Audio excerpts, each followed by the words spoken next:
Hello everyone, DJ educated India में आप लोगों का बहुत बहुत स्वागत है। और हम देखेंगे अपनी ये हिस्ट्री की क्लास, नेक्स्ट क्लास हमारी हिस्ट्री की। तो चलिए हम बिना किसी देरी के इसे जल्दी से स्टार्ट करते हैं। तो बात करते हैं महाजनपद काल की। महाजनपद काल ईसा पूर्व 6ठी शताब्दी में 16 महाजनपदों का उदय हुआ। अब हमसे यहाँ पे एक प्रश्न ये पूछा जाता है कि कुल कितने महाजनपद थे, तो 16 महाजनपद थे। ठीक है, इस बात को आप याद रखिएगा। फिर उसके बाद इनकी जानकारी हमको कहाँ से मिलती है कि 16 महाजनपद थे, तो 16 महाजनपदों की जानकारी हमको बौद्ध ग्रंथ अंगुत्तर निकाय एवं जैन ग्रंथ भगवती सूत्र से प्राप्त होती है। तो महाजनपदों की जानकारी हमें बौद्ध ग्रंथ अंगुत्तर निकाय और जैन ग्रंथ भगवती सूत्र से मिलती है। कितने महाजनपद थे, तो 16 महाजनपद थे। अब बात करते हैं वे 16 महाजनपद कौन थे और उनकी राजधानी क्यों थी। ये वेरी वेरी वेरी इंपॉर्टेंट है, 16 महाजनपद और उनकी राजधानियाँ, क्योंकि हाल फिलहाल के एग्जाम्स में आपसे पूछा गया है कि किस महाजनपद की कौन सी राजधानी है, या राजधानी से पूछ लिया गया कि ये राजधानी किस महाजनपद की है। तो इसको ध्यान से सुनिएगा और अच्छे से समझ के याद कर लीजिएगा। चलिए देखते हैं सारे 16 महाजनपदों के नाम।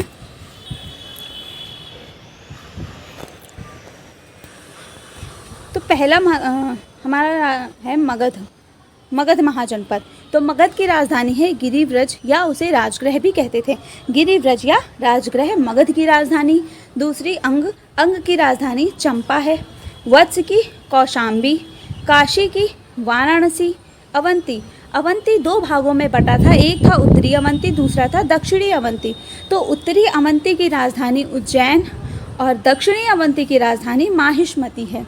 माहिष्मती नाम तो सुना होगा ना, बाहुबली मूवी तो सभी ने देखी होगी। माहिष्मती साम्राज्य, तो वो कहाँ था भाई, वो था दक्षिणी अवंती की राजधानी थी माहिष्मती ना, माहिष्मती। तो अवंती की राजधानी आपको याद हो गई होगी, उत्तरी अवंती उज्जैन और दक्षिणी अवंती की माहिष्मती। इसके अलावा पांचाल की राजधानी, पांचाल भी 2 तरीके में 2 भागों में था, उत्तरी पांचाल और दक्षिणी पांचाल। उत्तरी पांचाल की राजधानी अहिछत्र और दक्षिणी पांचाल की राजधानी काम्पिल्य था। कभी कभी हमको क्वेश्चन में ऑप्शन के तौर पर ये आपको प्रश्न जो है इस तरीके से नहीं पूछा जाएगा कि उत्तरी अवंती की राजधानी क्या थी या दक्षिणी की क्या थी। सिंपल आपसे पूछ लिया जाएगा कि अवंती की राजधानी क्या थी। तो आपको ऑप्शन में या तो उज्जैन दिया होगा या माहिष्मती दिया होगा, तो आप इनमें से कुछ भी सेलेक्ट कर लीजिएगा। ये दोनों दिए हैं तो इसी टाइप का ऑप्शन दिया होगा कि यह दोनों उपरोक्त में से दोनों है ना, तो इस तरीके से आपको दिया जाएगा। या फिर आपसे ऐसे ही पूछ लिया जाएगा कि उत्तरी अवंती की राजधानी क्या थी। अब है कुरु। तो कुरु की राजधानी थी इंद्रप्रस्थ। मत्स्य महाजनपद की राजधानी विराटनगर। इसी तरीके वज्जी महाजनपद की राजधानी वैशाली थी, जिसे विदेह या मिथिला भी कहा जाता था। वैशाली, विदेह या मिथिला। कौशल महाजनपद की राजधानी श्रावस्ती थी। मल्ल महाजनपद की राजधानी कुशावती या कुशीनारा। गांधार का नाम तो बहुत सुना होगा इतिहास में, है ना। तो गांधार की जो राजधानी थी वो थी तक्षशिला विश्वविद्यालय सुना है ना। तो गांधार की राजधानी क्या है, तक्षशिला। फिर अश्मक की राजधानी क्या है, तो अश्मक की राजधानी पोतन या पोटली कहलाती है। अश्मक महाजनपद की राजधानी पोतन या पोटली कहलाती है। फिर है शूरसेन महाजनपद की राजधानी मथुरा है। कंबोज महाजनपद की राजधानी हाटक और चेदी महाजनपद की राजधानी है शक्तिमती या शुक्तिमती। तो ये हमारे 16 महाजनपद हो गए हैं। अब ये 16 महाजनपदों के नाम एक बार फिर से देख लेते हैं। मगध, अंग, वत्स, काशी, अवंती, पांचाल, कुरु, मत्स्य, वज्जी, कौशल, मल्ल, गांधार, अश्मक, शूरसेन, कंबोज और चेदी। इन सब की राजधानी भी बता दी। अगर आपको इसका स्क्रीनशॉट लेना है तो आप इसका स्क्रीनशॉट ले सकते हैं। आप इस पूरे पेज का स्क्रीनशॉट ले सकते हैं, पूरी 16 महाजनपद और उनकी राजधानी। इनको आप कहीं पे अपने कॉपी में नोट कर लीजिए, क्योंकि ये बहुत ही इंपॉर्टेंट है। अभी एसएससी के जितने भी एग्ज़ाम्स हुए हैं, एसएससी एमटीएस के भी जो एग्ज़ाम हुए हैं, उसमें भी ये पूछे गए हैं। तो ये सारे एग्ज़ाम्स के लिए बहुत इंपॉर्टेंट है, तो इसको ध्यान से आप लिख लीजिएगा और याद कर लीजिएगा। अब आगे देखते हैं अश्मक की बात करते हैं। तो अश्मक महाजनपद जो है वो एकमात्र ऐसा महाजनपद है जो कि दक्षिण भारत में स्थित है। बाकी कोई भी महाजनपद दक्षिण भारत में स्थित नहीं है। ठीक है, तो अश्मक ऐसा महाजनपद है जो दक्षिण भारत में स्थित है। फिर आगे देखते हैं तो वो तो थी महाजनपद की बात। अब बात करते हैं धार्मिक आंदोलन की। धार्मिक आंदोलन ईसा पूर्व 6ठी शताब्दी में बौद्ध एवं जैन धर्म का उदय हुआ। ये दोनों धर्म नास्तिक मत के समर्थक थे। इससे पहले हमने आर्यों के बारे में पढ़ा था, है ना। अब यहाँ पे हमें बौद्ध और जैन धर्म का उदय हुआ था 6ठी शताब्दी में। ये दोनों क्या थे? नास्तिक मत के समर्थक थे, यानी ईश्वर में, सकारात्मक ईश्वर में विश्वास नहीं करते थे, सकारात्मक ईश्वर में, ठीक है, सकारात्मक। तो अब हमने, चलिए शुरू करते बौद्ध धर्म का। बौद्ध धर्म, बौद्ध धर्म के बारे में थोड़ा सा विवरण हमने अपनी लास्ट हिस्ट्री के क्लास में भी दिया था, और यहाँ पे कुछ इंपॉर्टेंट पॉइंट्स हैं जो आपके कह सकते हैं फास्ट रिवीजन के लिए बहुत इंपॉर्टेंट है। अगर आपका कोई भी एग्जाम रिसेंटली है तो आप इसे फटाक से पढ़ के सब कुछ समझ सकते हैं। तो देखिए, बौद्ध धर्म के संस्थापक महात्मा बुद्ध थे। ये बात तो एक कॉमन है, ठीक है, ये सबको पता होनी चाहिए क्योंकि एक जनरल क्वेश्चन है कि बौद्ध धर्म के संस्थापक कौन थे, तो वो महात्मा बुद्ध थे। फिर एक गृह त्याग को बौद्ध ग्रंथों में महाभिनिष्क्रमण कहा गया है। अब ये क्वेश्चन पूछा जाता है कि बौद्ध धर्म के अनुसार गृह त्याग करने को क्या कहते हैं, तो उसे कहते हैं महाभिनिष्क्रमण। 2 क्वेश्चन हो गए। अब नेक्स्ट, प्रथम प्रवचन को धर्म चक्र प्रवर्तन कहा जाता है। धर्म चक्र प्रवर्तन, ठीक है, धर्म चक्र प्रवर्तन कहते हैं पहले प्रवचन को। उसके बाद बुद्ध को ज्ञान की प्राप्ति 35 वर्ष की अवस्था में वैशाख पूर्णिमा के दिन बोध गया बिहार में पीपल वृक्ष के नीचे हुई थी। पीपल के वृक्ष को बोधि वृक्ष भी कहते हैं, ठीक है, बोध गया, बिहार के बोध गया में। ये जितने भी पॉइंट्स मैं बता रही हूँ ये सारे इंपॉर्टेंट है और सारे ही एग्जाम में रिवाइज्ड किए गए हैं, तो ध्यान से सुनना। बुद्ध को ज्ञान की प्राप्ति 35 वर्ष की आयु में वैशाख पूर्णिमा के दिन बोध गया बिहार में पीपल वृक्ष यानी बोधि वृक्ष के नीचे हुई थी। मृत्यु की घटना को महापरिनिर्वाण कहा जाता है। महापरिनिर्वाण, जैसे गृह त्याग को क्या कहते हैं? महाभिनिष्क्रमण। पहले प्रवचन को धर्मचक्र प्रवर्तन, वैसे ही मृत्यु की घटना को महापरिनिर्वाण कहते हैं। फिर है, बुद्ध ने सर्वाधिक उपदेश पाली भाषा में दिए हैं। पाली भाषा, तो ये भी क्वेश्चन पूछा जाता है कि बुद्ध के उपदेश अधिकतर किस भाषा में थे, तो वो पाली भाषा में थे। बौद्ध धर्म 4 आर्य सत्य पर आधारित है। ये है दुख समुदाय, दुख निरोध एवं दुख निरोध गामिनी प्रतिपदा। बौद्ध धर्म के त्रिरत्न हैं। अब ये त्रिरत्नों के बारे में पूछा जाता है कि त्रिरत्न किससे संबंधित है, तो त्रिरत्न बौद्ध धर्म से संबंधित है। बौद्ध धर्म के त्रिरत्न कौन कौन से हैं, तो बुद्ध, धम्म और संघ। बुद्ध, धर्म और संघ बौद्ध धर्म के त्रिरत्न हैं। इंपॉर्टेंट, ठीक है, सारे पॉइंट, एक एक पॉइंट इंपॉर्टेंट है, ध्यान से सुनना। तो बौद्ध धर्म के त्रिरत्न हैं बुद्ध, धम्म तथा संघ। उसके बाद है प्रतीत्य समुत्पाद तथा अष्टांगिक मार्ग बुद्ध की शिक्षाओं के सार हैं। बौद्ध धर्म अनीश्वरवादी एवं अनात्मवादी है। अनीश्वरवादी एवं अनात्मवादी है बौद्ध धर्म। बौद्ध धर्म हीनयान एवं महायान नामक 2 संप्रदायों में बट गया था, ठीक है, हीनयान एवं महायान। तो ये पूछा जाता है कि बौद्ध धर्म कितने संप्रदायों में बटा था, तो 2 संप्रदायों में बटा था। और वो 2 संप्रदाय कौन कौन से थे, तो वो हीनयान एवं महायान नाम के 2 संप्रदायों में बट गया था। अब एक शॉर्ट नोट के थ्रू हम भगवान बुद्ध का संक्षिप्त परिचय देख लेते हैं। आप इसे नोट कर लीजिएगा अपनी कॉपी में, बहुत इंपॉर्टेंट है, एक शॉर्टकट में, ठीक है। तो महात्मा बुद्ध का जन्म कब हुआ था, तो 563 ईसा पूर्व में हुआ था। ईसा पूर्व में, ठीक है, 563 ईसा पूर्व में भगवान बुद्ध का जन्म हुआ था। इनके जन्म का प्रतीक क्या था, तो महात्मा बुद्ध के जन्म का प्रतीक था कमल एवं सांड। कमल एवं सांड जन्म स्थान, तो महात्मा बुद्ध का जन्म लुम्बिनी कपिलवस्तु नेपाल में हुआ था, ठीक है, नेपाल में कपिलवस्तु में लुम्बिनी नामक स्थान पर हुआ था भगवान बुद्ध का जन्म, महात्मा बुद्ध का जन्म। तो अगर बात करें लुम्बिनी की, तो लुम्बिनी कहाँ पे पड़ता है, तो लुम्बिनी नेपाल में पड़ता है।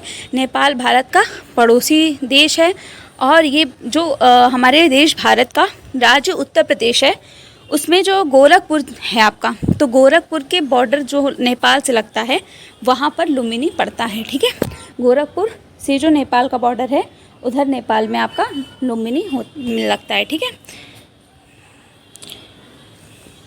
आगे है बचपन का, तो भगवान बुद्ध के बचपन का नाम क्या था, तो बचपन का नाम उनका था सिद्धार्थ। भगवान बुद्ध के पिता का नाम शुद्धोधन, राजा शुद्धोधन उनके पिता थे। माता का नाम की बात करें तो भगवान बुद्ध की माता का नाम था महामाया, लेकिन उनका जो पालन पोषण था वो उनकी मौसी प्रजापति गौतमी द्वारा किया गया था, क्योंकि उनकी माता की मृत्यु हो गई थी अल्पायु में। ठीक है, तो उनका माता का नाम महामाया था, लेकिन उनका पालन पोषण प्रजापति गौतमी उनकी मौसी थी, उन्होंने किया था। अब बात करिए उनकी पत्नी का, तो महात्मा बुद्ध की पत्नी का नाम यशोधरा था और उनका एक पुत्र भी था जिसका नाम राहुल था।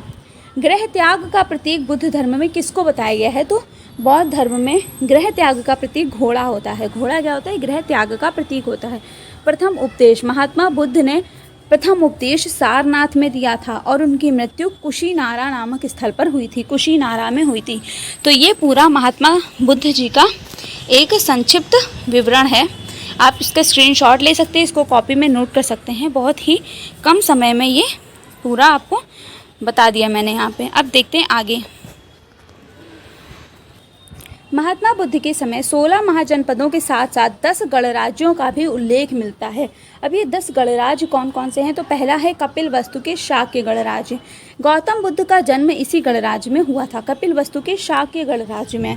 ठीक है, कपिल वस्तु कहाँ है? लुम्बिनी में, और लुम्बिनी कहाँ है? नेपाल में।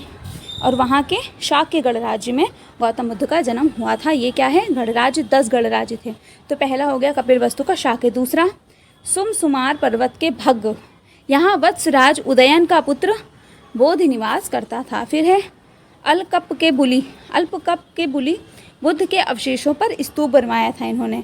फिर है केसपुत्र के कालाम, ये आलार कालाम नामक आचार्य यहीं के रहने वाले थे जो महात्मा बुद्ध के प्रथम गुरु थे। तो महात्मा बुद्ध के प्रथम गुरु कौन थे? आलार कालाम नामक आचार्य जी। ठीक है, आगे देखते हैं।